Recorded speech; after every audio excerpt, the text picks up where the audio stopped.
en nombre de la Facultad de Ciencias Políticas a través del Centro de Estudios Teóricos y Multidisciplinarios en Ciencias Sociales. Quiero agradecer particularmente a la doctora Edina Saludowski, que colaboró y tuvo la idea de invitar a los ponentes que tenemos en esta mesa con invitados especiales. También quiero agradecer a la doctora Cynthia Gray, quien está aquí a mi izquierda y que vamos a aprovechar la organización que hizo de traer a nuestros invitados.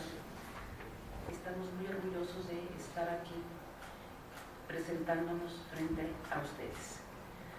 Voy a fungir como moderador el día de hoy y antes que nada le voy a dar la palabra, ¿no?, a la doctora Cynthia Gray, que como les digo organizó esta mesa, que ella les va a contar cómo lo hizo, ¿no? Les voy a dar nada más unos datos. La doctora es graduada en Pedagogía con estudios de maestría en Educación y doctora y postdoctora en Historia. Es profesora titular de la Facultad de Educación de la Universidad de Minas Gerais, todo en Brasil. Cuenta con varias publicaciones, entre las que destacamos sus tres últimas, que son las siguientes: Proceso 1827-1889, Historia de la Educación, un campo de investigación para la historia de la educación en 2012, Obligatoriedad escolar en Minas Gerais, siglo XXI, Coerción externa y autocoerción, 2013. Sus líneas de investigación son historiografía, historia de la educación e historia de la infancia. Le damos una cordial bienvenida.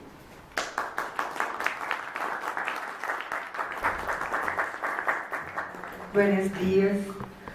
Em primeiro lugar, eu sinto muitíssimo por mi portunhol. Sinto que é melhor que português, ok? Nós outros, Tony, Magda, Ademir, que não está aqui, e eu, agradecemos muitíssimo a invitação de professora Dina e a oportunidade de estar aqui com vocês. O painel Educação e Processo Civilizador, Contribuições de Norberterias para a Historiografia da Educação, tem como objetivos apresentar e discutir investigações históricas sobre a educação como parte do processo civilizador do Ocidente, tendo como referência teórica ao sociólogo Norbert Elias. Discutir investigações relativas às dinâmicas sociais e relações de poder presentes no processo de desenvolvimento dos debates acerca da centralidade da educação na ordenação civilizada da sociedade. Problematizar as tensões étnico-raciais, de gênero, de geração e de classe como integrantes do processo civilizador. Discutir sobre a institucionalização da escola como sítio privilegiado da civilização, das condutas e contenção das emoções. Está organizado em 4 comunicações: processo civilizador e processos escolarizadores, tensões na constituição da profissão docente, educação dos pueblos nativos em Brasil, do professor Ademir Gebara, que não está presente, modelos escolares para a formação de professores em São Paulo, Brasil, o poder à luz de Norbert Elias, e educação na infância, o processo civilizatório escolar. Esta comunicação é o fruto de reflexões que vengo realizando nos últimos anos acerca da institucionalização da escola primária em Brasil e a organização da profissão docente. Para os brasileiros que vivimos no começo do século XXI, estas duas temáticas, a escola pública e a profissão docente, são ainda, de maneira geral, temas historicamente marcados por situações de grande precariedade e frustração. Várias das escolas públicas brasileiras carecem das condições mínimas de conforto para seus alunos. La enseñanza es mala.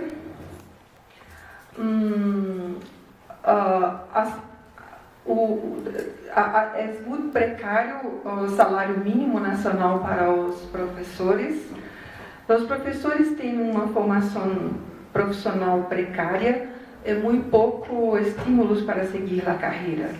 Também estamos vivendo atualmente uma explosão de violência relacionada, entre outros fatores, com o aumento do uso de drogas e bebidas alcoólicas por parte de adolescentes, que em sua grande maioria são habitantes de periferias com poucas oportunidades de acesso a uma formação cultural mais diversificada.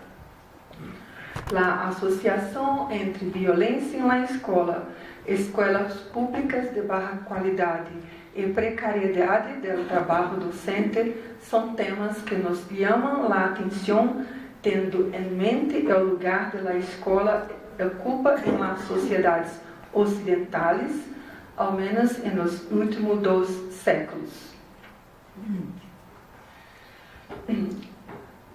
Em la história da educação escolar em Brasil, podemos observar desde o fim do século XVIII até nossos dias o processo de consolidação da escola estatal e pública como espaço de transmissão de conhecimento e a consolidação do professor como profissional da escola. A característica mais saliente deste processo é a relativa às desigualdades escolares, ya seja de acesso ou de permanência. Os niños têm acesso a escolas de qualidades muito diferentes, assim como também são diversas as condições de estudo e de permanência em la escola.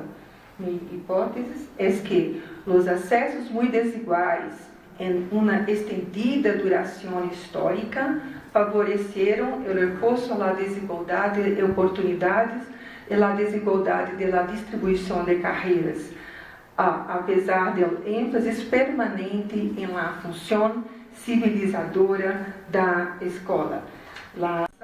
Um valor estimado para a aprendizagem da leitura, da escritura e das ciências de forma geral, e ao valor assinado à ciência e à racionalidade como fator fundamental de organização e coesão social.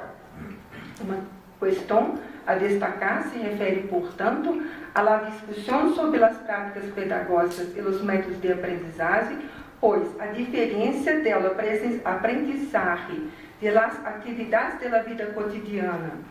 A aprendizagem dos saberes escolares demanda muito mais que tão só observar e aprender. Aprender a ler, escrever e contar demanda mediadores, ou seja, professores, equipamentos e materiais pedagógicos.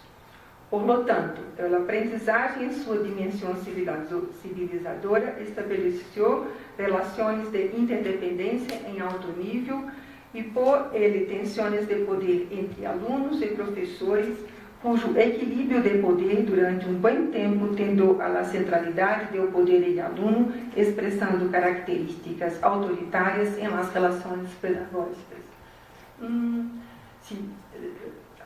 Entretanto, desde o fim do século XVIII, ocorreram importantes cambios no modo de tomar em consideração a autonomia de seus alunos, como podemos observar em um movimento denominado Escola Nova ou Escola Antiga. A ampliação do conhecimento biopsicológico sobre a infância e a juventude e o câmbio de comportamento dos adultos ante as gerações mais jovens, adoptando uma atitude mais civilizada e autocontrolada, sendo possível a alteração da rotina pedagógica e sua reorientação, razão uma maior participação dos alunos no processo pedagógico. Sem embargo, o acesso a dichos campos se deu de modo muito desigual para os diferentes grupos sociais. No Brasil, do início do século XX, podemos encontrar modelos escolares de excelência, como o Grupo Escolar e o Instituto de Educação, mientras que na maioria das escolas predominava a precariedade acrescentada por o significativo número de professores sem formação. Próximo.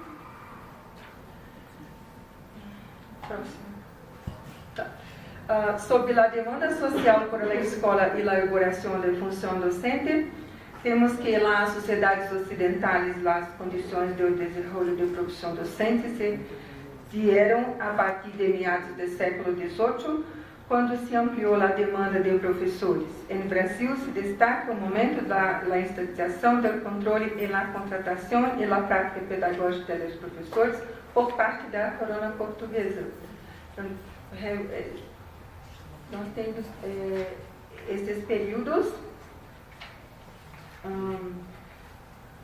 estatização do controle da contratação e prática pedagógica por parte da corona portuguesa, onde se centrou a educação dos súbditos, o período da monarquia constitucional na direção de civilização e educação, e o período republicano, onde se acentuou cidadania e escolarização. No período republicano, temos início do século XX, 3 acontecimentos: proibição do voto de analfabeto desde 1881, acentuada caída em la participação eleitoral em comparação ao período imperial, constatação em alto nível de analfabetismo em 1920. A discussão sobre a elaboração da profissão docente requer indagar sobre o processo social da necessidade do professor, mais além do exercício da atividade de ensinar como uma mera ocupação. Antes que nada, a função docente se organizou como uma função pública, diferenciando-se radicalmente dos períodos anteriores. Sobre a demanda social de professores e produção de uma autoridade, temos estes períodos.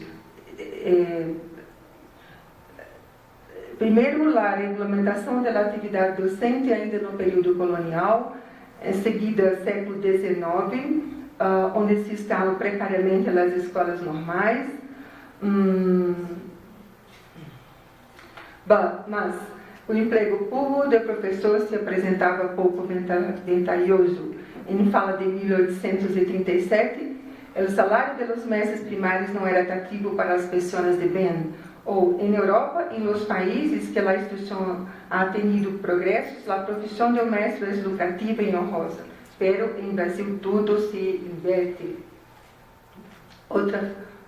Em um periódico de 1859, o magistério mal recompensado não pode constituir-se em uma profissão valiosa para homens de valor que tenham antecedentes de bons costumes e certificados de seu saber, já que seu salário é inferior a de um artista mecânico.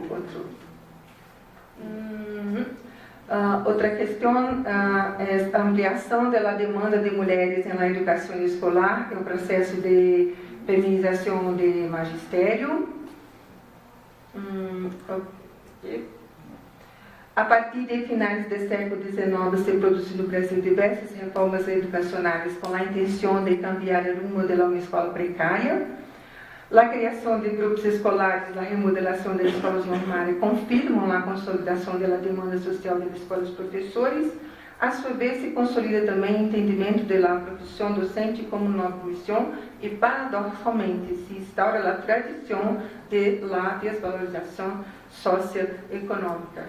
Muitos problemas foi possível detectar a respeito das tensões quanto à conduta dos professores. Aqui fala de um professor com a prática estupidez, genuína grosseria, chama os alunos de burros, sem vergüenzas, profere uma série de impropérios sobre os pobres meninos que todavia estão bajo o poder do impossível professor. Ok. Outro. Finalmente, somente las cursivas en negrito, problemas de tensiones étnico-raciales, de tensiones de género. La profesora es una negra grosera, ignorante, casi sin inteligencia. Contemplo admirado como es que esta negra consiguió graduarse en la Escuela Normal de la capital. Es una pésima docente, está aquí colocada por protección al marido, tensión de género. La profesora negra solo quedó con los niños pobres como alumnos. El marido es un buen obrero en la fábrica y está protegido. Yo tengo consideraciones finales en un minuto. Breve considerações finais. Las proposições conceituais de Norbert Elias possibilitam indagar sobre a complexidade da estruturação da escola como instituição de formação de gerações e a elaboração da profissão docente, não somente como uma imposição do Estado, modo que comumente é estudado na história da educação. Discutir a história da escola como parte do processo civilizador, onde inclusive o Estado está inscrito, favorece o entendimento da Constituição de uma instituição e de uma profissão, antes que nada, como processo social e, por lo tanto, não linear e em permanente transformação. Como integrantes do processo civilizador, a fundação da escola pública e da profissão docente delimitou um lugar para o processo de produção, transmissão e aprendizagem do conhecimento historicamente bem diferenciado dos períodos anteriores. A monopolização da educação escolar por parte do Estado desencadenou tensões hasta então pouco conhecidas, dada a peculiaridade das exigências de sua função civilizadora, ensinar os saberes escolares e formar cidadãos.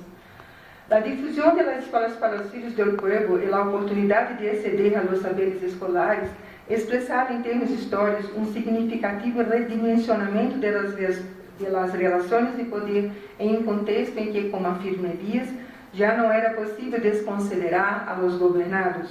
Desde o século XXI, o acesso à escola pública gratuita e laica se construiu como um direito. A institucionalização da escola e a elaboração da profissão docente não se levaram a cabo de modo homogêneo. No caso brasileiro, se deu um processo civilizador marcado por profundas desigualdades sociais. A escola pública não se consolidou como uma instituição de igualdade de oportunidade para todos. Deste modo, finalmente, a permanência de desigualdades sociais acentuadas reforçou as desigualdades escolares, assim como as desigualdades no processo de profissionalização dos professores, definindo os limites da função civilizadora da escola brasileira. Perdão pelo tempo. Gracias.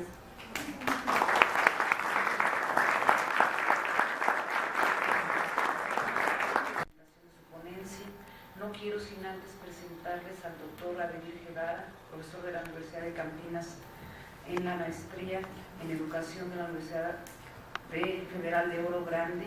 Ademir Guevara es licenciado en Historia y Educación Física en Campinas, maestro de Historia Social de la USP y doctor en Historia de Economía de la Universidad de Londres.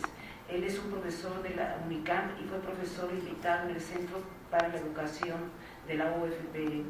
Sus líneas de investigación se centran en temas de educación, historia de la educación y el deporte.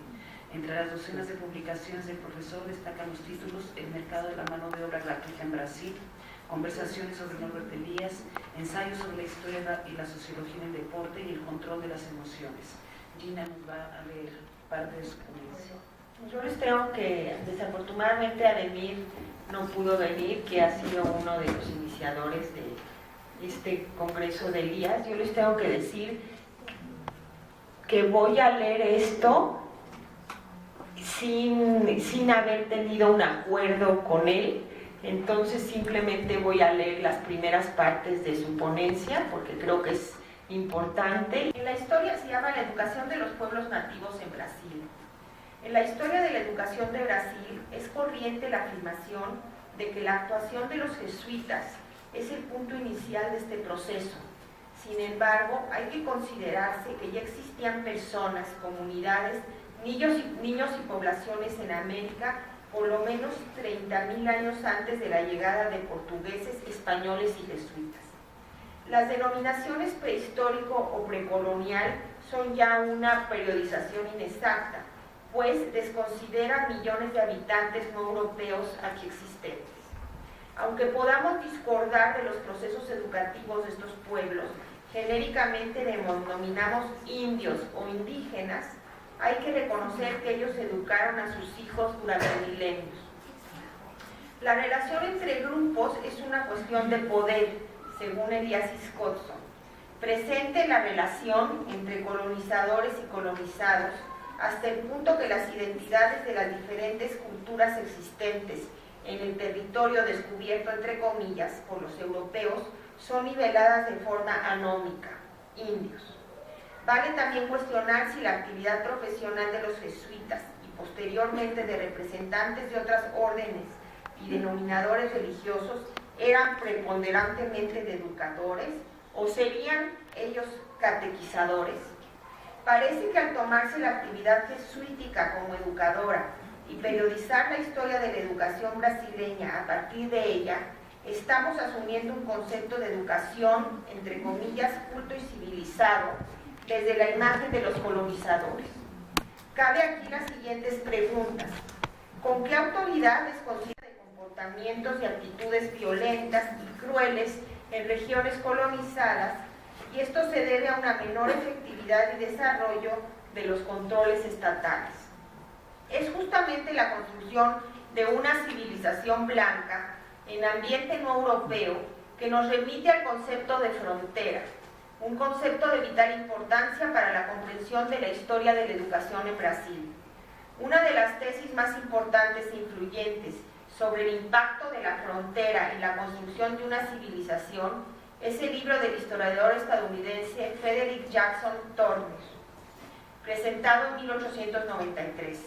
Para Turner, la frontera norteamericana se movía como olas del mar hacia el oeste, de tal forma que cada nueva generación y continuamente volvía a las condiciones originales de vida de la generación anterior.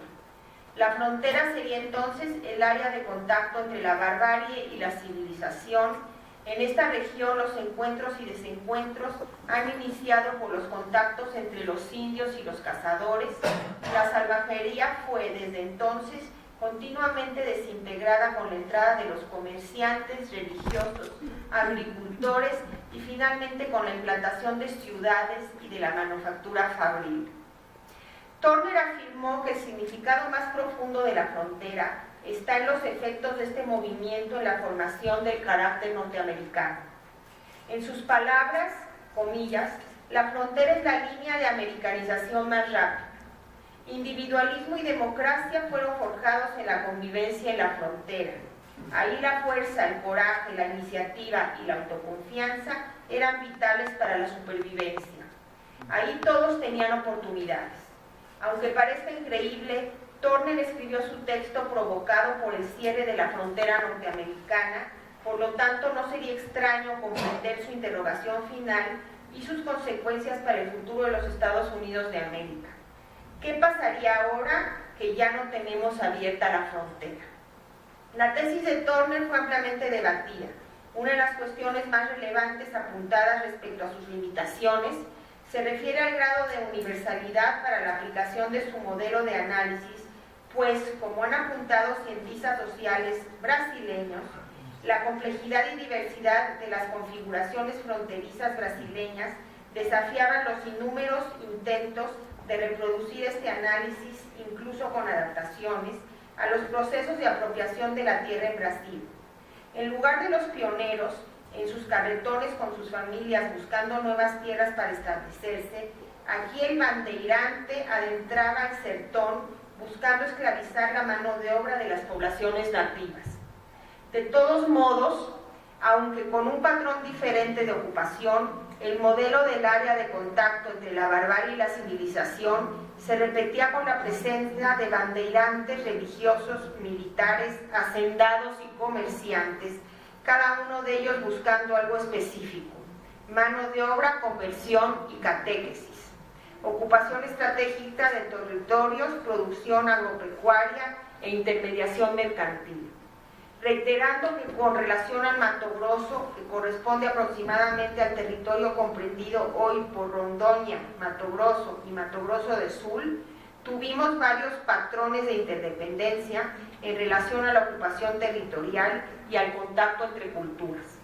Fronteras mineras, pastoriles, militares y agrarias, más recientemente en la expresión de Turner, siendo ocupadas en olas y cuña en los valles de los ríos, en los caminos coloniales, con los ferrocarriles y definitivamente en contacto con poblaciones nativas, esclavos africanos, migrantes y vecinos. Especialmente vecinos, lo que en el caso de la marcha para el oeste en los Estados Unidos no fue un problema tan relevante. La cuestión de la educación de las poblaciones se enfrenta entonces a un triple problema: nativos, migrantes y extranjeros fronterizos. Bajo esta configuración, ¿cómo ver a los niños y a su educación? Primero, hay que verificar la población joven existente, su concentración y su demanda educativa.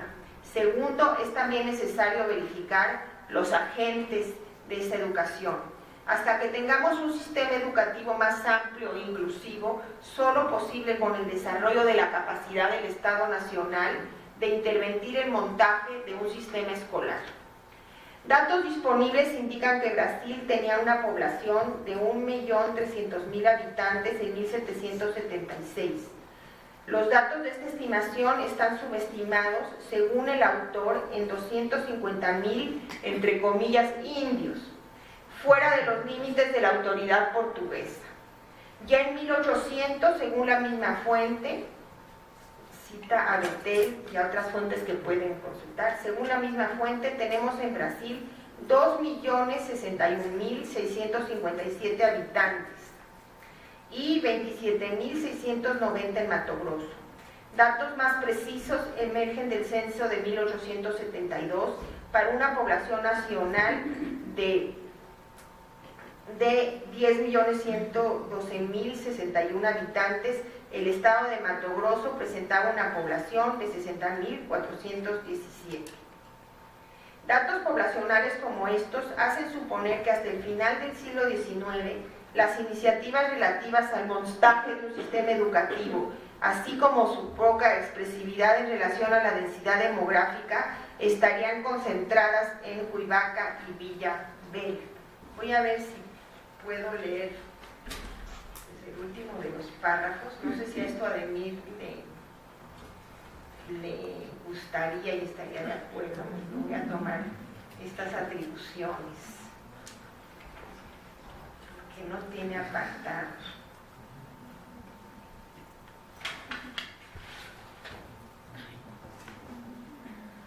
Bueno, voy a leer los tres últimos párrafos así de arbitraria. En 1850, la ley de tierras, exigiendo que la propiedad de la tierra implicase su posesión efectiva hacia propiedad de la nación a todas las tierras no ocupadas. La legislación en vigor hasta 1930 volvía a la tierra una mercadería cuya posesión se definía por la compra y venta o por la autorización del emperador. Tanto el reglamento de las misiones cuando la ley de tierras, sin olvidar la iniciativa inglesa de Bill Aberdeen, impidiendo el tráfico africano de esclavos, implicaron un articulado complejo de iniciativas que afectarían profundamente el proceso de incorporación de las poblaciones nativas. Desde el punto de vista de la historia de la educación en Brasil, especialmente en las regiones de frontera, vale recordar que las fronteras son móviles y dinámicas, litoráneas de inicio y gradualmente, sea con la minería, la pecuaria, el caucho, y más significativamente con el café y los ferrocarriles, se interiorizan. No obstante, algunas cuestiones son centrales para el acompañamiento del proceso de un espacio autónomo, constituyendo una hermandad de iguales y, por lo tanto, una nación políticamente organizada. Educación por la Universidad Metodista de Piracicaba, y doctor en Educación por la Universidad Estatal Pulista, con una tesis defendida a partir de las ideas teóricas y metodológicas de Norbert Elias. Es miembro del grupo de investigación Procesos Civilizatorios, actualmente es profesor de la Universidad Estatal de Londrina. Es autor de diversos textos, entre los que destaca su participación como coautor en Sobre los procesos civilizatorios, diálogos con Norbert Elias, Poder y prácticas sociales y proceso civilizador, la civilización en cuestiones, escritos inspirados en la obra de Norbert Elias. Bienvenido.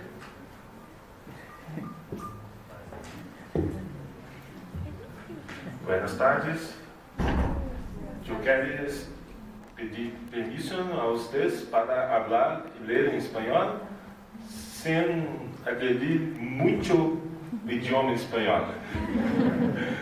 Quero agradecer a professora Gina Zabudowski por invitação e estender meu agradecimento à UNAM pela acolhida de nosso painel e também nosso 15º Simpósio Internacional Processo Civilizador a ser realizado em novembro deste ano.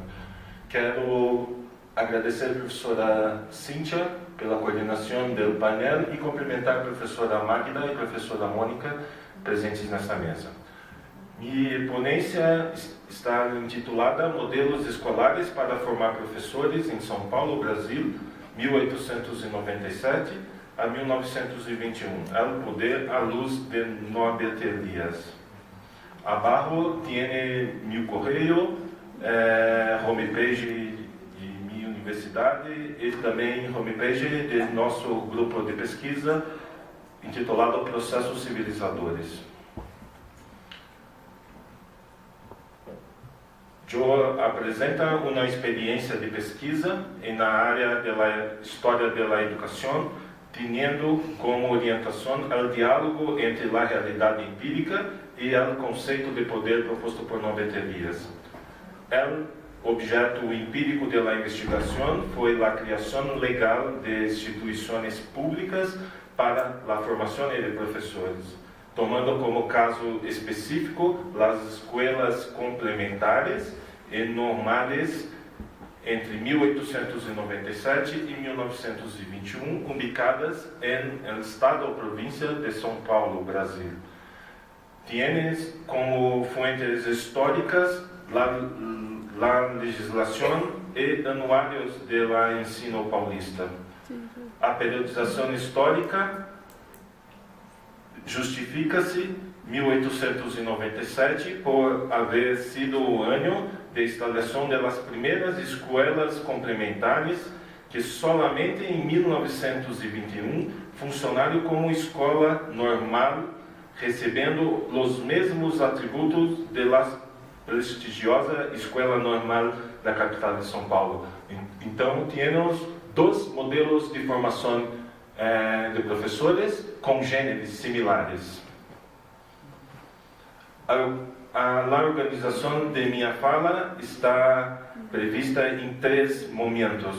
Primeiro, elementos do pensamento social de Norbert Elias para a historiografia da educação, especialmente o conceito de poder. Segundo, exposição sobre 2 modelos de formação de professores no estado de São Paulo ao final do século XIX e início do XX. O modelo complementarista e o modelo normalista. Terceiro, para cerrar, as considerações finais que apresentam interações entre a empiria e a teoria de Norbert Elias. Uma contribuição para a historiografia da educação em conceito de poder de Norbert Elias. Os investigadores em la história da educação estão muito preocupados em aproximar os estudos, as pesquisas com a história cultural e a história social.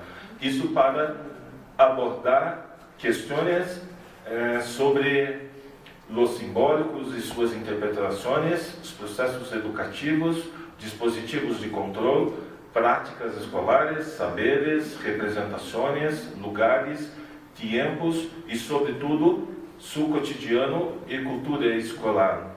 Eles são temas que alimentam muitos estudos em la história da educação. Para tanto, teóricos da história da educação, pesquisadores da história da educação, tiene se aproximado de teóricos de la historia, sociología, antropología, psicologia e filosofia do século XX e XXI. E dos teóricos, né, que tínhamos nos aproximado é Norbert Elias. Lembrando Roger Chartier e Peter Buck, dois historiadores, o pensamento social de Norbert Elias tem colaborado muito para as leituras culturais. Norbert Elias, em sua trajetória intelectual, entre outros temas, chama a atenção para o problema conceitual. É o entendimento de que o indivíduo e a sociedade são estruturas isoladas e controladas em termos deterministas. Norbert Elias, por sua vez, se propõe a pensar a constituição do indivíduo e da sociedade em termos relacionais e processuais ao longo do tempo. A partir desse pensamento, questões que exigem respostas não rudimentares, Elias passou a elaborá-las. Por exemplo, como se estabelecem as relações entre os indivíduos e a sociedade, em que constituem os câmbios sociais e os de la personalidade do indivíduo, porque os patrões de comportamentos são cada vez mais controlados e refinados em um modo de vida em sociedade, como ocorrem os câmbios ao largo prazo. Norbert Elias, para abordar estas questões, se desenvolveu e nos inspira a partir de uma série de conceitos como a civilização, a figuração, os processos sociais, as interdependências, as individualizações, os hábitos e, nos que nos interessa neste momento, é o poder. O conceito de poder, sumariamente, pode ser caracterizado inicialmente também a partir de 7 características. Primeira, poder não é um amuleto que possui e o outro não. É uma peculiaridade estrutural das relações humanas, de todas as relações humanas. 2. Poder é fluente, recurso, capacidade que habla sobre o nível de dependência que o indivíduo tem relativamente com o outro. Exemplo, conhecimento, força física, coesão de grupo, parentesco, etc. Poder é inexplicável como simplesmente econômico, político ou militar, ou seja, como propriedade única. 3. Poder é instável, se distribui conforme ao movimento das figurações sociais. Está sempre em uma balança de diferentes gradientes que podem inverter-se em qualquer curso da história, dependendo do nível de acesso e suas proporções de parte dos indivíduos. 4. Poder como equilíbrio não é sinônimo de igualdade de força. Está presente onde queira que haja uma democratização funcional entre pessoas, grupos, instituições e sociedades. Poder é uma relação de tensão entre duas ou mais tradições culturais em uma dinâmica entre si, pois todas as relações são, como mínimo, fenômenos bipolares e, na maioria dos casos, fenômenos multipolares. E os dois últimos, poder é uma função das interdependências. O indivíduo exerce poder sobre o outro desde que este atribua qualquer tipo de valor. Por exemplo, as relações entre maestros e alunos.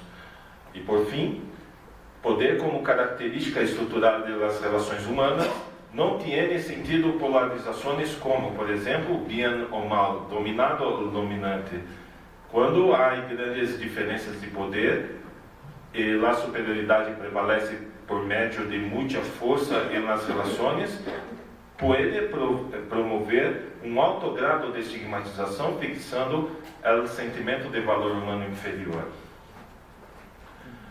A metodologia oferecida por Norbert Elias está de acordo a uma sociologia e uma história comprometidas em superar dogmas herdados da metafísica, ou seja, das explicações universais e naturais. Segundo essa perspectiva, os processos sociais e as estruturas psíquicas particulares são formadas pelos indivíduos, pelos outros e para os próprios indivíduos. Assim, os indivíduos se compreendem como sendo conectados uns aos outros de las mais distintas formas em cadenas de interdependências, formando figurações de diversos tipos, las quais mantêm tensões e relações de poder em processos sociais. Isto não significa que o conjunto da teoria de Norbert Elias se poderá encontrar um modelo de interpretação historiográfica e sociológica através do qual as instituições escolares, os processos educativos ou a sociedade podem ser rigorosamente adequados ou enquadrados. Pero o modelo teórico de Norbert Elias nos ajuda a elaborar novas questões a serem discutidas no contexto das instituições escolares em especial. Isso indica, como consta em outro estudo nosso, que o reequilíbrio de poder entre as escolas normais de São Paulo foi visível, mas além do dispositivo legislativo. Pero isso é um tema para uma outra ponência. Muitas graças.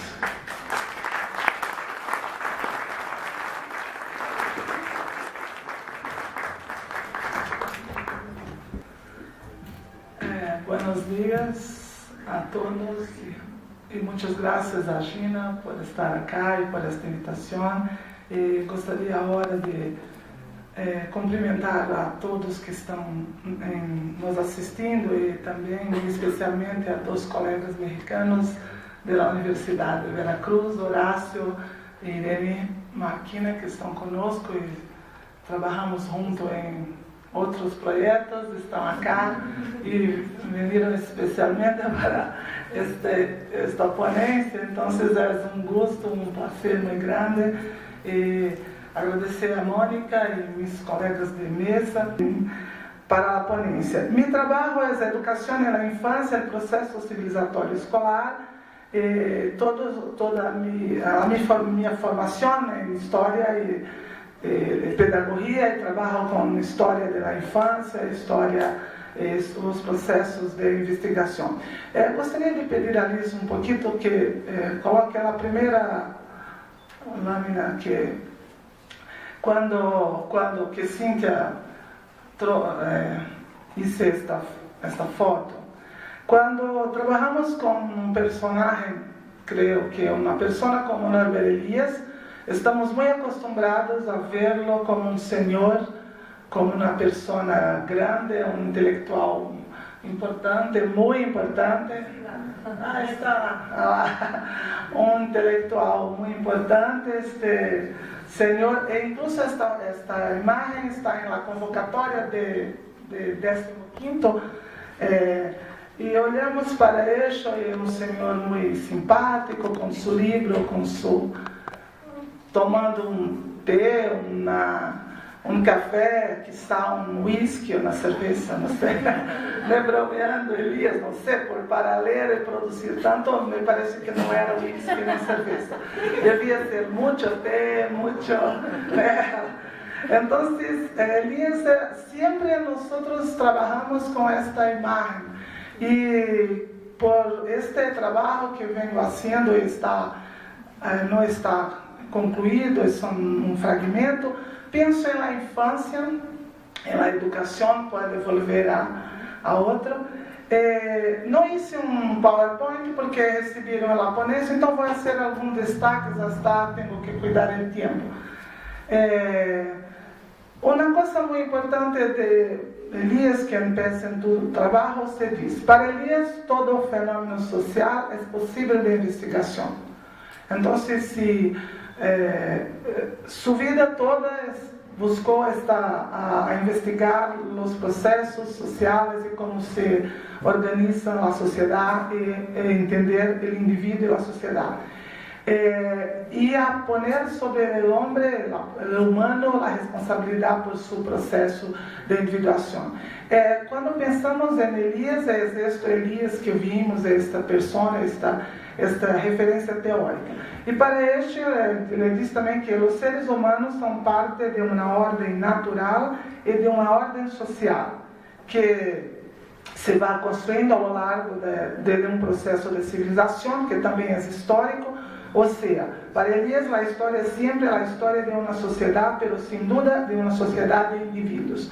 Cuando yo busqué trabajar esto, pensé un poco en Elías como un individuo que se forma con una historia de vida, una historia marcada por muchos cambios y procesos que para mí hay mucho de su trayectoria en todo el arcabouço de su obra, de aquilo que ao longo de sua vida buscou investigar. Nesse trabalho, eu busco o lugar da educação de niños, da formação do indivíduo nas teorias, em algumas obras que são obras de Elías, que em Brasil estão com datas como 93, 94, de várias publicações de sua obra, entre outras. E para Elías, os grupos humanos, como parte de um processo de constituição e modos de comportamentos individuais e coletivos que podem ser aprendidos nas relações relacionais e intergeracionais. E sempre ele diz, sua obra lhe diz que nós, seres humanos, necessitamos de aprendizagem e confiar em nossos processos de aprendizagem. Então, porque para isso a civilização ainda não ha terminado. Ele diz que a constituição da sociedade, dos indivíduos e da civilização não ha terminado. E para fazer esse trabalho, também utilizei outras obras, especialmente biografias e apresentação de seus textos, hechos por outros autores, incluso por Gina Zabludovsky, Vera Weiler, Ademir Gebara. Ademir Gebara foi meu diretor de tese, de doutorado, maestria e doutorado, e trabalhamos com este grupo desde 96. Alguns aqui nem haviam nascido, então, mas desde 97, Ademir trabalha com as teorias de Elías e nós trabalhamos juntos. Entre outros autores de Brasil também que trabalham com essa percepção. Porque minha ideia em esse trabalho é pensar como se construir toda a obra a partir de 3 aspectos. A percepção das experiências na infância e as relações familiares e comunitárias como elemento importante para a formação do indivíduo. Então, me parece que para uma faculdade de investigação em ciências políticas e sociais, ouvir falar de infância, educação, niños, não é algo muito importante, porque me parece que nas políticas públicas, incluso em Brasil, há que fazer muito por os niños. E ayer estava cá em México e foi muito interessante porque de 30 de abril se celebra o Dia do Niño e da Niña, porque em Brasil se diz criança em português. E o Dia da Criança em Brasil é 12 de outubro. Então, ayer estava participando em algumas praças em Coyoacán e no centro de celebrações por el Dia del Niño e las Niñas. Muito interessante porque os cartéis diziam niño e niña, com uma referência à questão de gênero.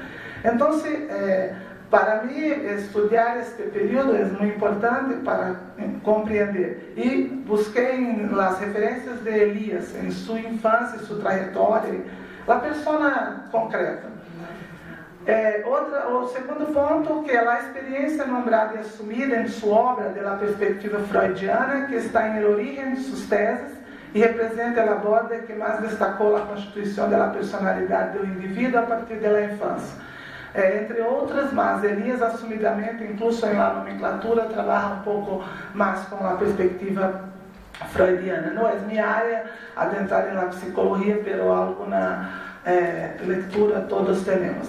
La estrecha relación entre su teoría de vida y sus preocupaciones sociológicas en comprender fenómenos como civilización, descivilización, violencia, control de la violencia, autorregulación del comportamiento, control y autocontrol de los impulsos y de las pulsiones. Estos son elementos constitutivos de su obra.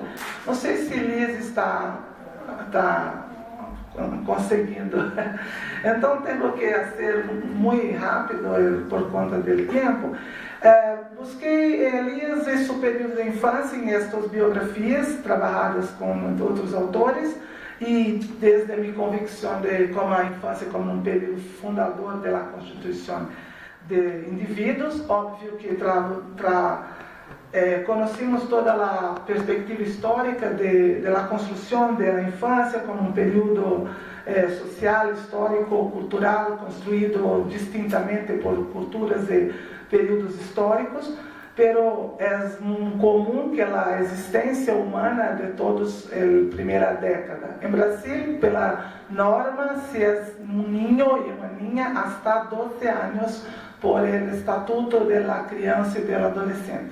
Então, quando penso na infância de Elias, alguns aspectos que ele diz em seus trabalhos, como os niños devem, em alguns anos, 10 por lo menos, na primeira década, alcançar o nível avançado de vergonha e asco que levou ciclos para desenrolar-se.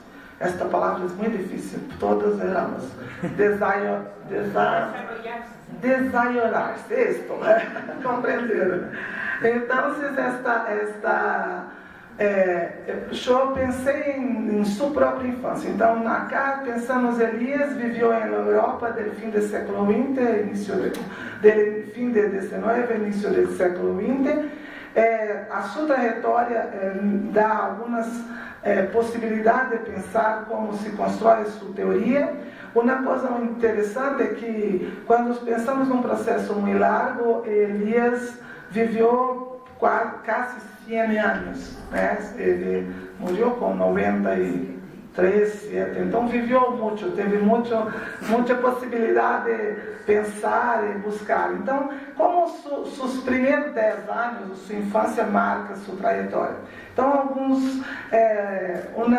quando eu pensei isso em termos metodológicos, trabalhei com alguns textos específicos. E o mais interessante é pensar a materialidade do indivíduo, é algo que me interessa na minha pesquisa. E esbarro tal perspectiva que o próprio Elias atuou quando escreveu sobre Mozart. A tese de Elias, que Mozart morreu muito temprano por haver não sido aceitado em sua sociedade, que era uma sociedade de corte, cerrada e sem mobilidade. Elias, me parece que Mozart ele se coloca muito neste livro, um pouco, não sei, mas me parece um pouco com suas experiências particulares. E quando Elias disse a respeito de Mozart, ele diz que não é percebido, o indivíduo não é percebido na representação do mito. Então, este livro ele vai falar muito de Mozart, incluso de sua infância, toda a trajetória. E ele diz, quando hoje ouvimos Mozart, não temos isto é muito importante, que ele diz assim, temos um prazer, todo mundo conhece, pode parecer incompreensível que um homem dotado de tais poderes de criatividade pudesse ter encontrado uma morte prematura por a falta de generosidade. E segue dizendo que pode parecer especialmente difícil crer que em isto quanto ele interesse é só por sua obra e não pelo ser humano que ela criou. Então, quando escrevi isso, penso que também estava interessado no ser humano. Não sei se conhecem, mas Elias trabalhou com cartas que eram endereçadas eram intercambiadas entre Mozart e seu papá. Então, muito mais seu papá, quase não sua mamã. Então, e Elias, quando hablas numa entrevista muito grande que todos conhecem, que é minha trajetória intelectual, como um documento que trabalhei muito sobre ele, e em Brasil se chama Elias por ele mesmo. ele dá uma entrevista e eu sei os limites, porque não é uma pessoa qualquer falando sobre a infância. É uma pessoa, ele diz, minha memória é muito boa, embora já viva há muito tempo e tenho o desejo de recordar. Pero ele é um senhor já é um intelectual importante, então hablas de um lugar que tem consciência do que vai estar público. Então, alguns dados de sua infância, muito rapidamente. Ele nasceu, em suas palavras, ele mesmo diz que eu era filho único, teria todas as enfermidades infantis de um ninho pode ter. Então, meu padre me criaram muito frágil para entrar diretamente no curso preparatório.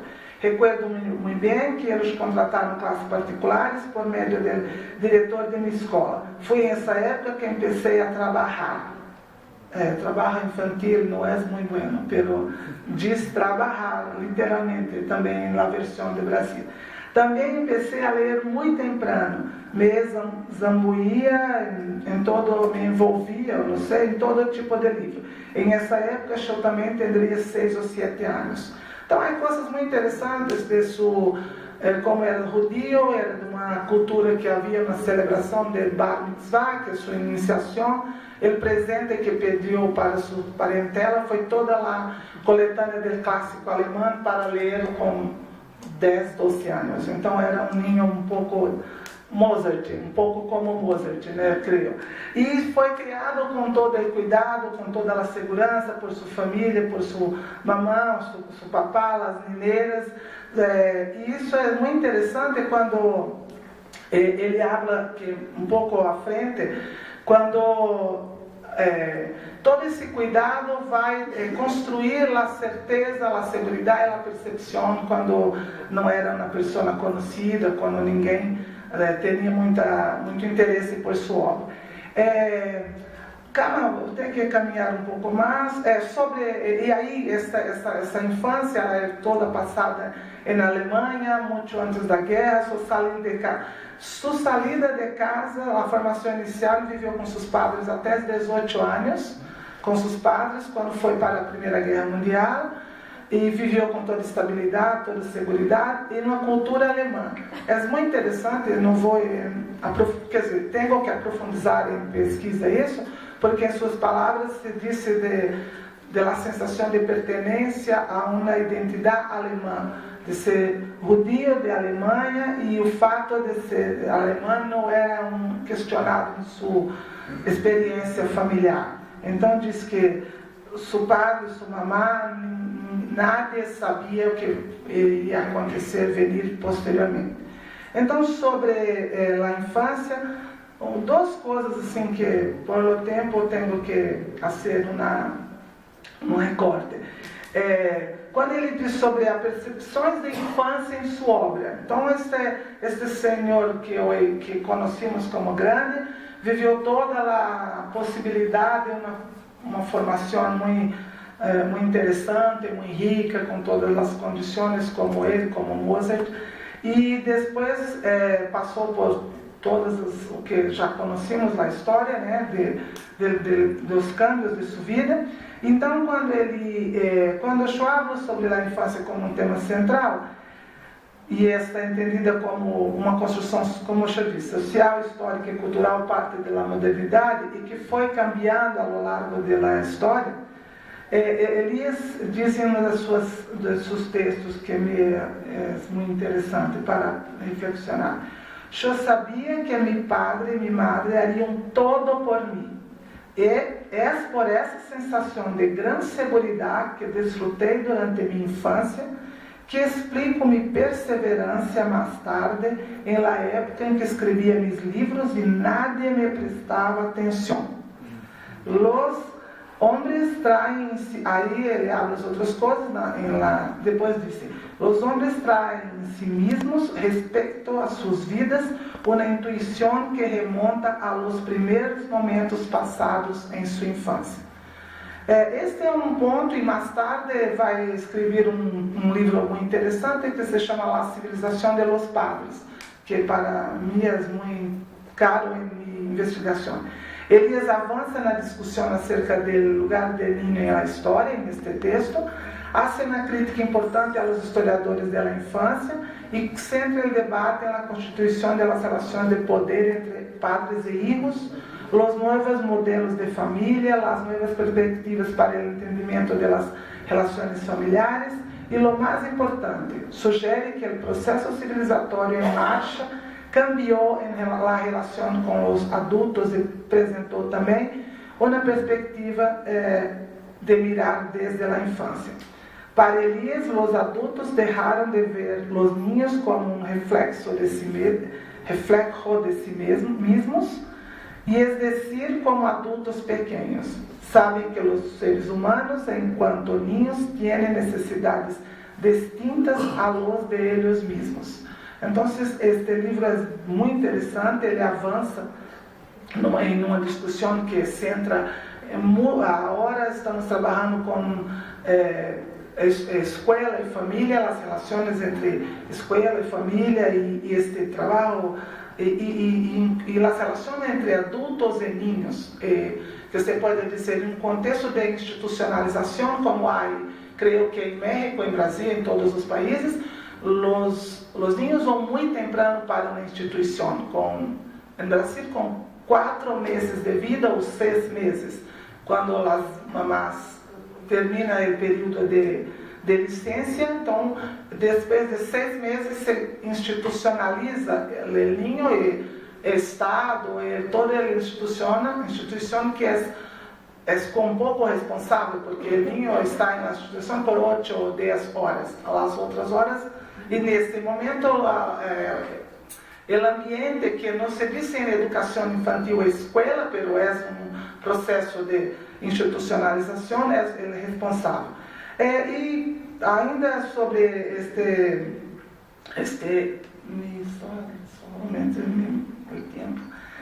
mas dois aspectos muito interessantes que creio que quando pensamos na obra de Elias, ele se remete à educação e à aprendizagem, às experiências sociais vividas individual e coletivamente, como um espaço muito importante para que possamos aprender a sermos parte deste grupo que nascemos, que vivimos, que somos humanos. Então, acá trabalhei com um texto de meu diretor, Ademir Guevara, que escreve: em los humanos, formas não aprendidas de direcionamento de condutas perderam sua rigidez genética, se volveram amalgamadas e subordinadas a formas aprendidas. Por isso, a educação, creemos, que é muito importante em todos os aspectos, porque é um processo educativo, não somente de la escolarização, mas todo o processo. Então, mais um aspecto, conforme Elias, quanto mais complexos os processos da sociedade adulta, mais largos, prolongados e complexos se vuelve a educação e o processo de transformação civilizatória que o niño deverá aprender. Pois em sociedades mais sencillas, a apreensão de tais processos de convivência e aprendizagem social ocorre de forma mais simples.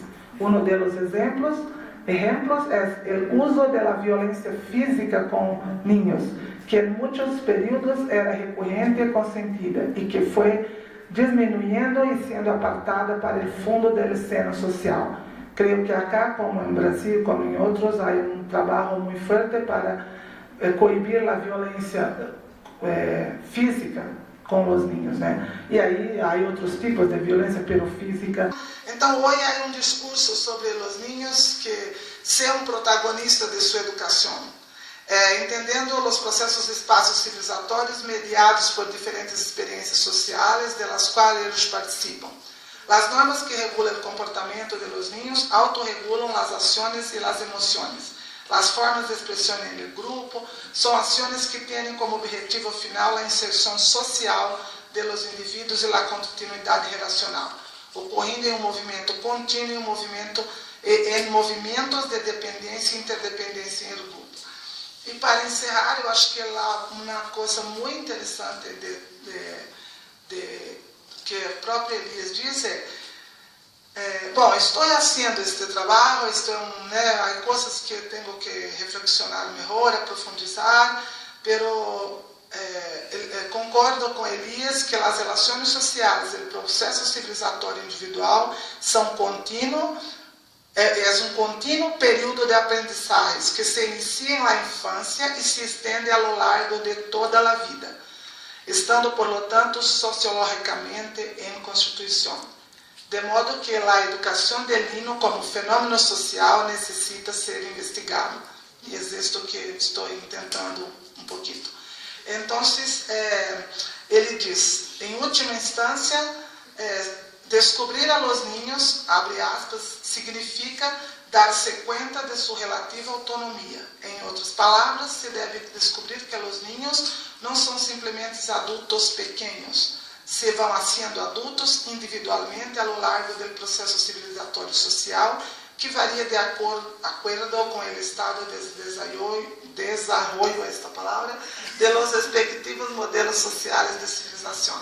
Os modelos atuais de civilização indicam cambios históricos em los espaços del niño e da infância, e da sociedade e da educação de los pequenos. Famílias e instituições se organizam em sentido de discutir a temática, que se ha vuelto tema de reflexão em diferentes setores e contextos da organização social. Podemos perceber que investigadores estudiosos han descoberto a los niños, oído sua voz, respeitado sua autonomia, investigado suas demandas e organizado as relações sociais de um modo que les permita a los niños volver-se na parte atuante de seu processo educativo. E é por isso que estou caminhando, é por isso que tenho meus interesses em trabalhar com meu grupo, os alunos, com a história da infância e tentando com Norbert Elias pensar outras questões, pero esta foi possível agora com a própria história de vida desta pessoa que é para nós é uma referência importante, mas é possível também pensar como se construiu sua obra a partir de tudo isso. Muitas graças e espero que tenhamos.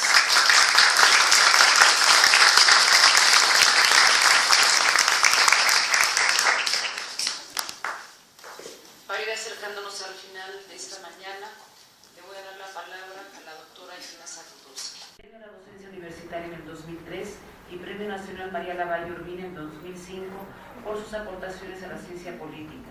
Premio Universidad Nacional 2009 en reconocimiento a sus labores de excelencia en el área de investigación en ciencias sociales. Sus líneas de investigación, teoría sociológica y política, género y poder, mujeres en cargos de dirección en el sector privado, desarrollo conceptual en ciencias sociales, estado de las ciencias sociales en México, gobierno, empresas y empresarios. Ha coordinado varios proyectos en estas áreas. Damos la bienvenida a Gina, que va a acomodar un cierre. Bueno, muchísimas gracias por estar aquí, ¿no? Por permitir que esta mesa, hacer posible que esta mesa planeada inicialmente para el Congreso de Historia de la Educación se lleve aquí. Muchísimas felicidades por los 15 años del Congreso de Norbert Elias y estamos muy agradecidos que nos vienen la oportunidad de organizarlo ya en México, muy entusiasmados y con mucho trabajo, pero muy entusiasmados. Bueno,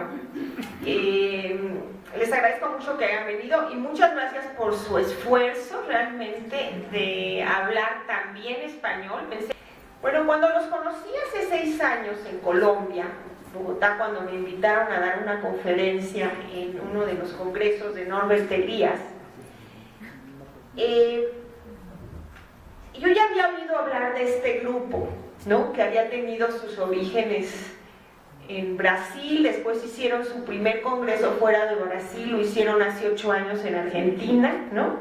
Después 2008 en Buenos Aires.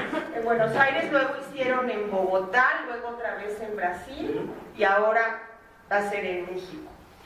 Entonces me parece que más allá del tema concreto que tratan de Elias y la educación, tenemos mucho que aprender de este grupo y me parece que la Facultad de Ciencias Políticas y Sociales tiene mucho que aprender de la forma de incorporar el pensamiento de un autor al análisis, de un autor europeo al análisis de América Latina, que es una de las grandes cuestiones que a veces se ponen como paradojas y estudio teoría sociológica como opuestas. ¿de qué me sirve para América Latina? O si estudio teoría sociológica europea, ¿por qué se pone a veces como contra la teoría sociológica o la teoría latinoamericana?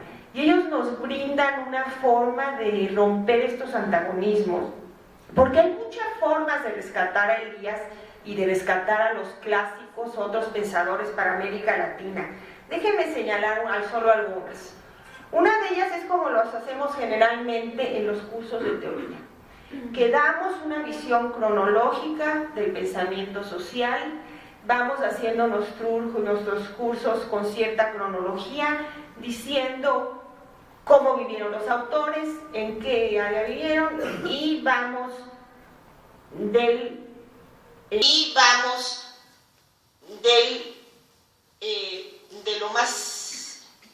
lo primero a lo más actual.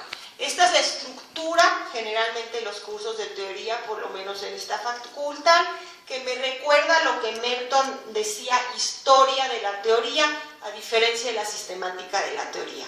No me voy a meter en esto, pero Merton le hace una crítica a la forma de dar teoría, que dice que damos historia de la teoría y no damos lo que es actual. Esta es una forma, independientemente que discrepo con Merton en algunos de sus enunciados, no es este el caso, pero esto es una forma en la que damos teoría en la facultad y en muchas otras instancias.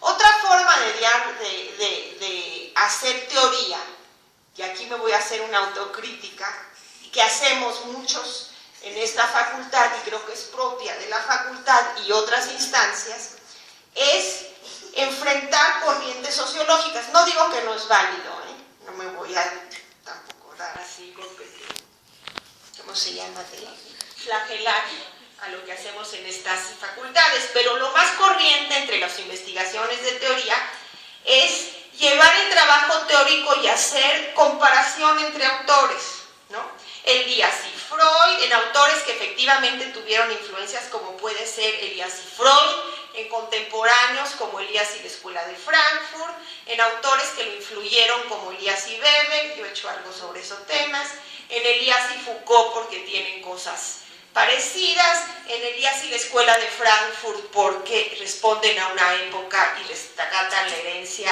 de la filosofía alemana y de Freud, Elías y Weber, Elías y Beck, en fin. Hay múltiples ramas que yo creo que esta es una de nuestras áreas dominantes en esta facultad. Y hay muchas más, pero hay otras más que ellos son un ejemplo y que precisamente son leales a Elías en recuperar en este caso a Elías, yo diría los clásicos, no como diría Elías, por eso son leales a él. Elías cuando le dicen, ¿por qué no citas las fuentes de tu trabajo? Que no citó muchas fuentes, dice, es que a mí no me interesa hacer sociología de la sociología, ni me interesa entrar en el debate al infinitum con otros. A mí me interesa hacer investigación empírica, entendiendo como la investigación empírica como la investigación histórica de largo alcance. Y eso es precisamente la tradición que los autores que están aquí rescatan, y quizá tenemos mucho que aprender de ellos, porque puede ser una de las más eficientes y creativas para romper esa brecha que a veces vemos entre la teoría y la investigación, y además para romper la brecha que tenemos investigadores con estudiantes. Porque uno de los ejemplos que ellos también dan es que ellos actúan, tienen verdaderas redes de trabajo, o sea, están actuando y pasándole la información a los alumnos un poco como equipos de trabajo que responden a la noción de escuela, no solo como tradición intelectual, sino como forjadores de nuevas generaciones que adoptan esa área de investigación para proseguir sus estudios. No en balde nos están llegando no sé cuántas propuestas de sociología de la educación, historia de la educación de Brasil, es decir, funcionan un poco como quizá podemos ver en los laboratorios de ciencia, donde realmente los que están haciendo la tesis con un investigador de bioquímica están en su laboratorio y están no solo llegan, bueno, ya me dirán ustedes si me equivoco o no, esta es una visión externa, no solo llegan a que les dirija la tesis una vez al mes o una vez a la semana, sino que están haciendo grupos de trabajo a la manera de laboratorios muy relacionados con los que están ahí. Entonces yo creo que esta forma de trabajar en equipo es muy importante para nosotros. Y es importante, como ustedes dicen, ¿por qué la historia de la educación? Bueno, porque esto responde a la perspectiva de Elías, de los necesidad de entender los procesos a largo plazo. Elías critica de la sociología la visión inmediatista y considera que el no ir a la historia acaba con análisis muy poco profundos. Los investigadores entonces son creadores de cierta forma de llamar escuela, de hacer científico, que va más allá de su propia generación, y esto me parece muy importante. Están íntimamente comprometidos con estos grupos. Ahora bien, como los autores también señalan, Enías no se dedicó al estudio de las instituciones escolares. Esto lo señalas tú en tu texto, ¿no? Su obra no se inserta en estas polémicas, pero, te cito, Antonio Honorato, su inspiración teórico-metodológica representa un auxilio en la formulación de nuevos ángulos de observación y cuestionamientos para la historia de la educación.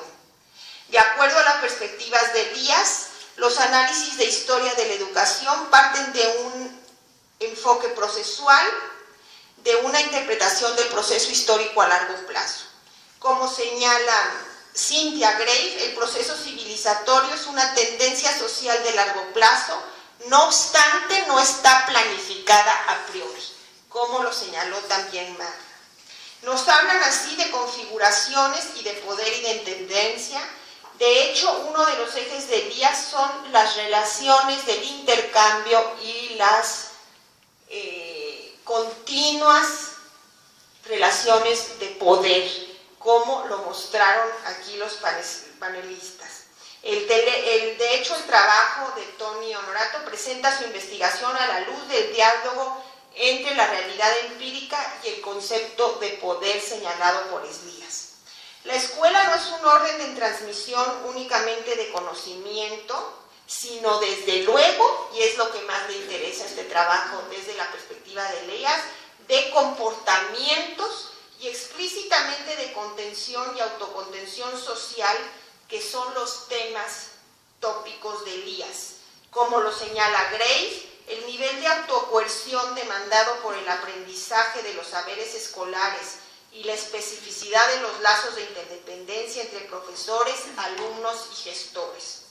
La escuela es clave para explicar el proceso de refinación de las conductas y el creciente autocontrol de las relaciones sociales y personales, como lo señala Guevara, que lleva a la regulación del comportamiento, a la internacionalización del sentimiento y emociones, como la culpa y la vergüenza, que son ejes de Elías. Finalmente aprendemos de qué somos culpables y de qué avergonzarnos en la escuela.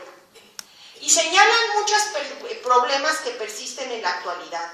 Por ejemplo, Cynthia Grave señala como problema fundamental que los niños tienen acceso a escuelas de calidades diferentes y que los accesos muy desiguales en una extendida duración histórica favorecieron el refuerzo de las desigualdades de oportunidad y la desigualdad en la distribución de carreras, a pesar del énfasis civilizador de la escuela. Fundamental para nosotros porque pensamos que la realidad de México es semejante a la de Brasil en este sentido. La explicación histórica es Cynthia Grave en el sentido de que por qué la escuela pública no se consolidó como una institución de igualdad de oportunidades. En esta ponencia también se muestra la historia de la feminización del magisterio. No siempre fue así, como los muestran los testimonios de tensiones y discriminación por raza y género en el cuadro que les pasó, cuando basada en un documento oficial de una escuela de obreros en 1909, se considera que una profesora es acusada por ser negra, vocera ignorante y casi sin inteligencia. En el texto de Ademir Guevara, que lamento que no esté aquí porque es uno de los fundadores de iniciadores del Congreso y de la lectura de Elías en América Latina, Guevara integra el legado de Elías como lo hace este autor en el proceso de civilización.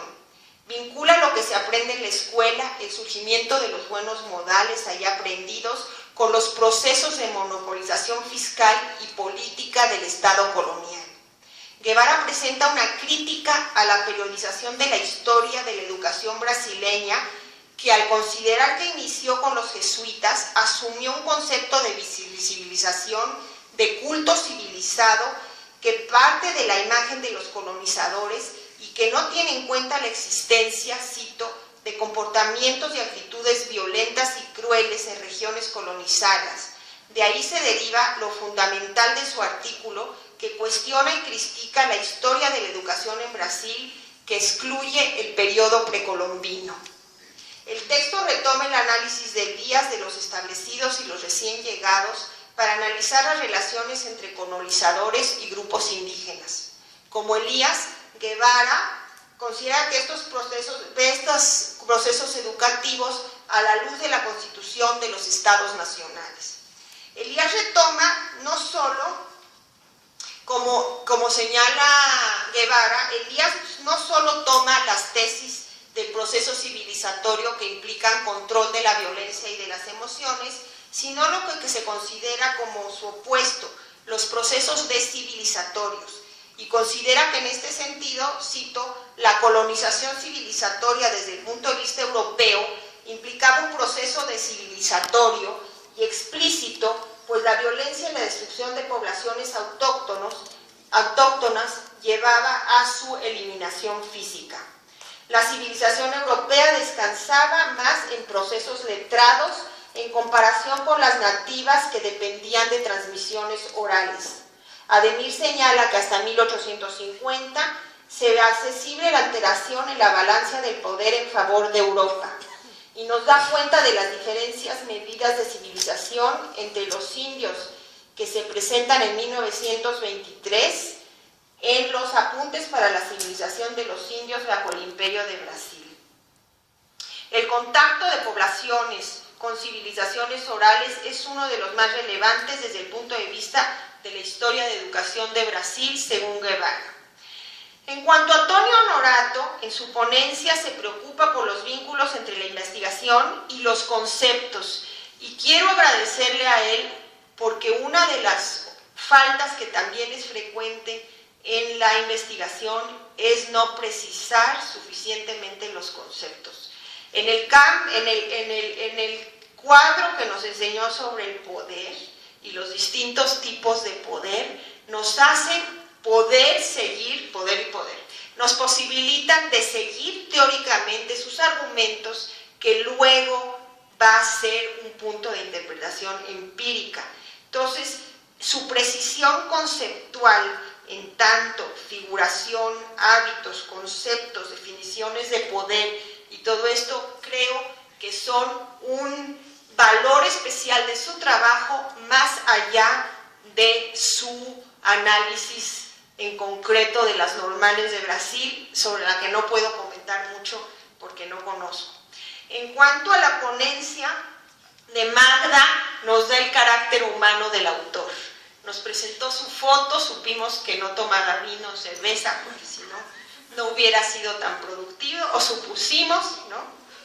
Y desde luego la tesis fundamental de que para el niño es imprescindible el aprendizaje como inserción social.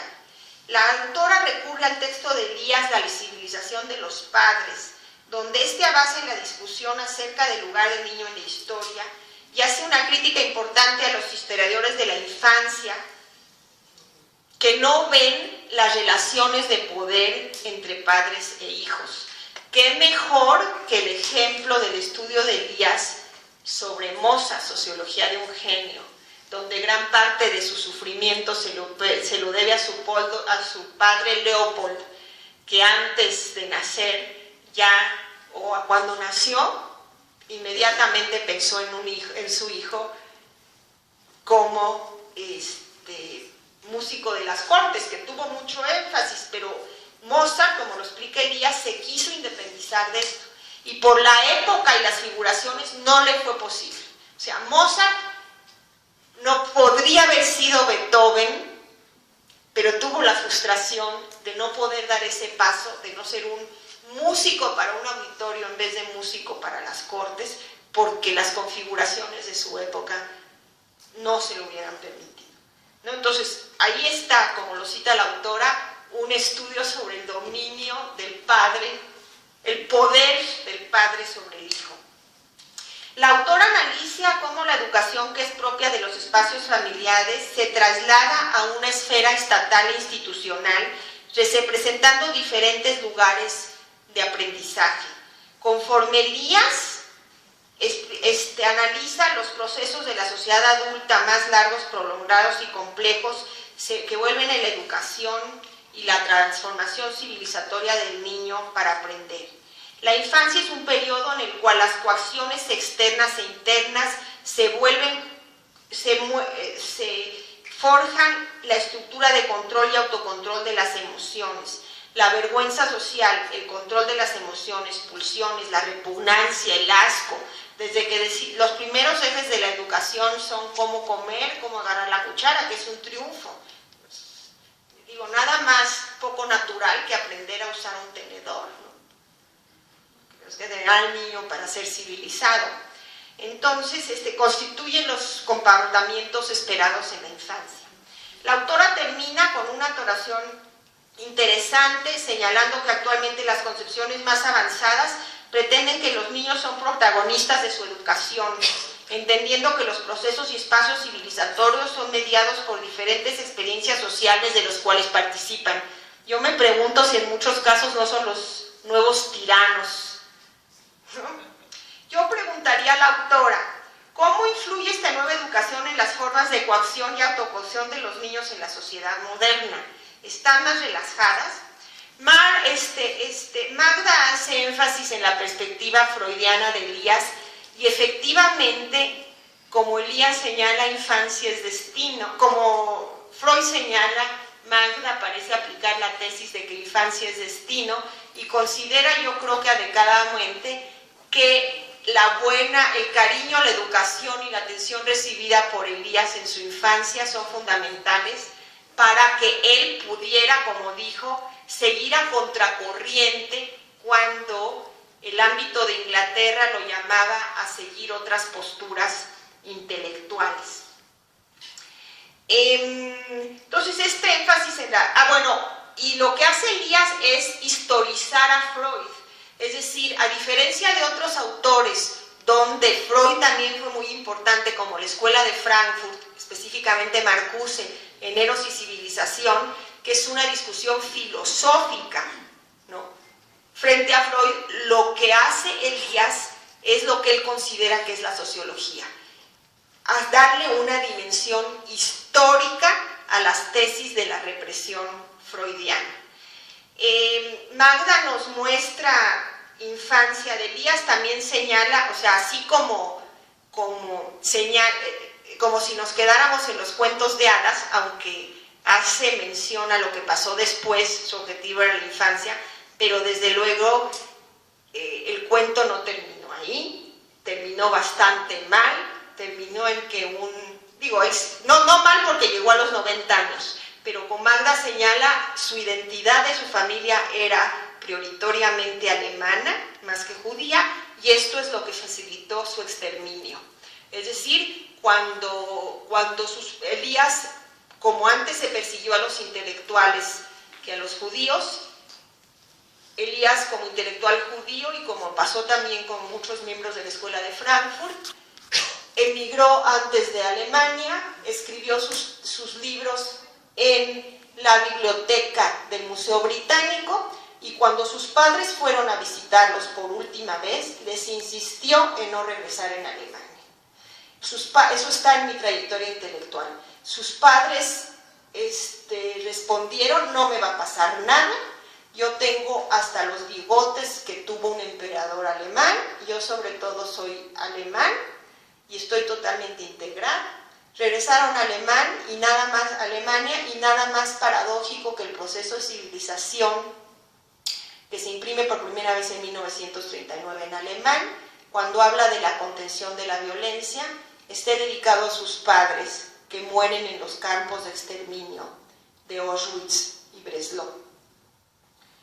Bueno, entonces, y que explica en gran parte por qué Norbert Elias fue poco conocido durante mucho tiempo, porque un libro de una víctima del Holocausto escrito en 1939, en el año de estallido de la Segunda Guerra Mundial en Alemania, pocos lo iban a ver.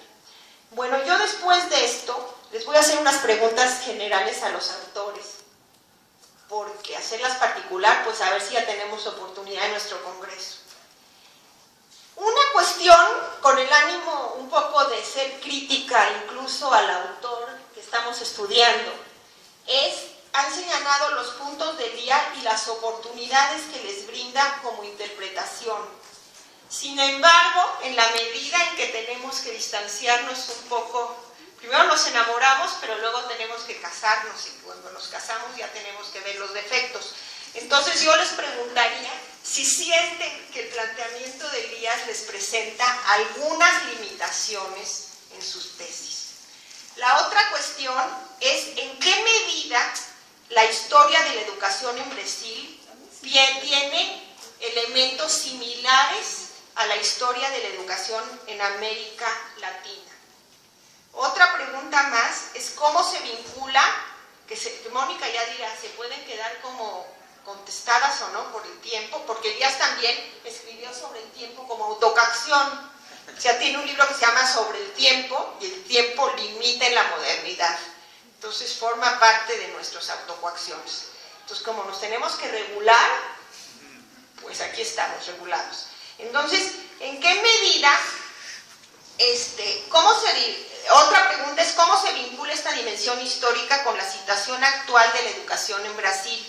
Y por último, una pregunta fuera de lo específico.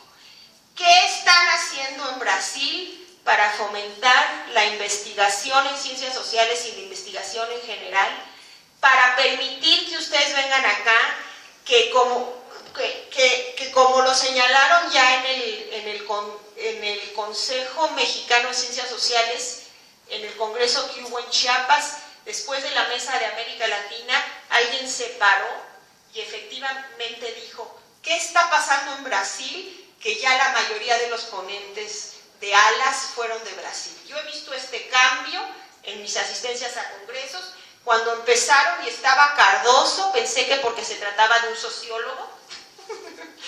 Bueno, yo pensé, porque ahí empezaron. Después, desde luego, entonces creo que en esa medida también son un ejemplo. ¿Qué están haciendo para promover la investigación en Brasil? Yo tuve la oportunidad de ir al Congreso de Elías hace 2 años y me quedé impresionada de la universidad en la que Magda está, que es una universidad federal de tipo gratuita, recién creada por el gobierno, llevándose a los mejores académicos a un lugar bastante remoto de las metrópolis del Brasil. Y por último, con respecto al español, no se preocupen, porque con su importancia los que vamos a tener que aprender portugués somos nosotros.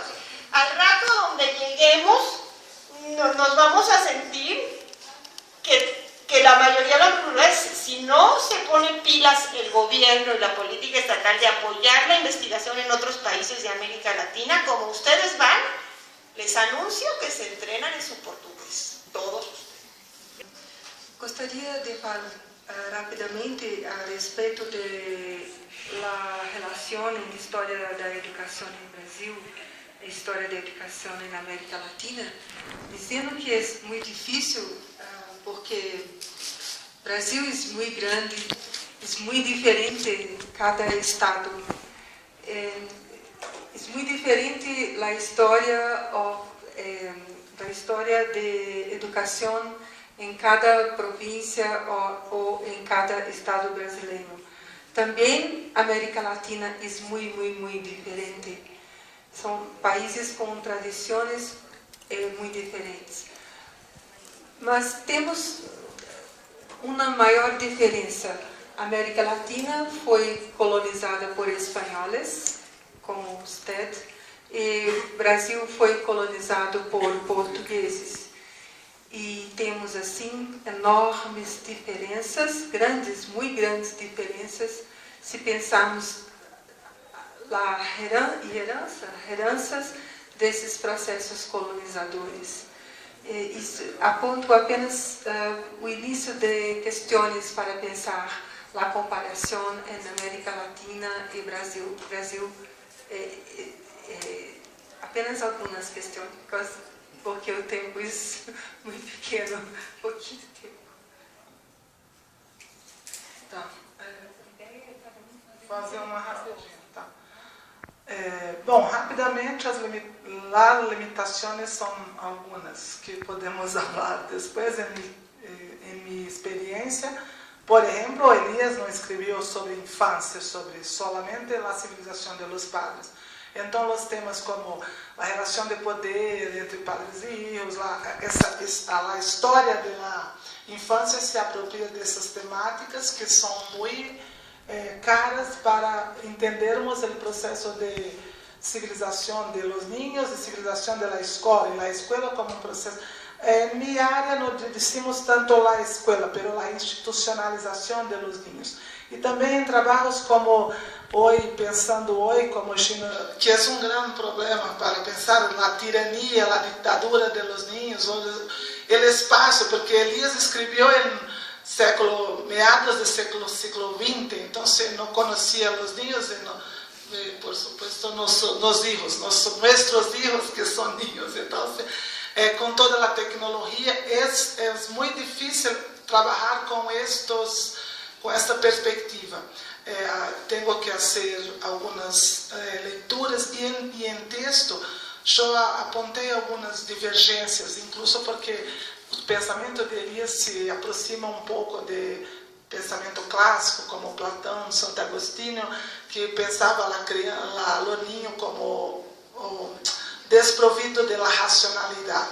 Sim, claro, é outra ideia de racionalidade, porque Elias disse que sem a educação, o niño é como um animal, nada mais que um animal. Então, quando se diz isto em evento de educação, se provoca um problema, porque há que pensar, é uma pessoa muito difícil, porque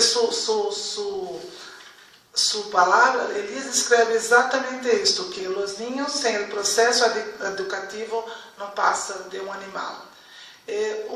Bom, incluso, são muitas coisas, mas não é como não há tempo, só gostaria de falar uma coisa, que passa em Brasília, muito rapidamente, em minha universidade. Hoje há em Brasília, nos últimos 10 anos, um investimento muito grande na expansão do ensino superior este ano. E temos muitos fomentos, muito financiamento para projetos com a América Latina, América Latina muito especialmente. Há muitas convocatórias que são recentes, mas queremos trabalhar juntos. Então, deixei com China, porque a gente está no comitê editorial, um livro que é de uma pesquisa entre UBA, Universidade de Buenos Aires, e Universidade Federal de Grande Dorados, que é a minha universidade, que eu organizei com Karina Kaplan, que é uma pesquisa investigadora de UBA, e estamos juntos em um projeto. Então, há muitas convocatórias que se pode fazer em parceria, receber alunos para ir e vir a Brasil. Então, isso tem permitido um crescimento muito grande, incluso de trânsito de investigadores que vão e vêm com fomento para que possamos fazer tudo isso. Há um investimento bastante grande nos últimos anos para a educação superior em Brasil. Somente para completar, durante muitos anos, nosso contato foi com a Europa. Somente recentemente, últimos 10 anos, que temos buscamos outros países da América. Tony, 2 palabras. Rapidamente. Sobre as limitações. Primeira, Norberto Elias não se dedicou ao estudo das instituições escolares. Essa é a primeira limitação. Segunda, Norberto Elias fala muito que nós, pesquisadores, devemos fazer estudos empíricos. Pero ele nos inspira em termos de conceitos para análise e para situações procedimentais de pesquisa. Por outro lado, Norbert Elias pouco sistematizou metodologia de pesquisa. Esse é um problema. Por fim, é um desafio pensarmos também que Norbert Elias propõe uma investigação a longo prazo, pero não podemos perder os conflitos, as tensões locais e regionais do processo, e não somente os processos de pontos de virada, onde houve grandes tensões. É um desafio que eu enfrento no meu processo de pesquisa sobre as relações de poder nas escolas paulistas. Graças.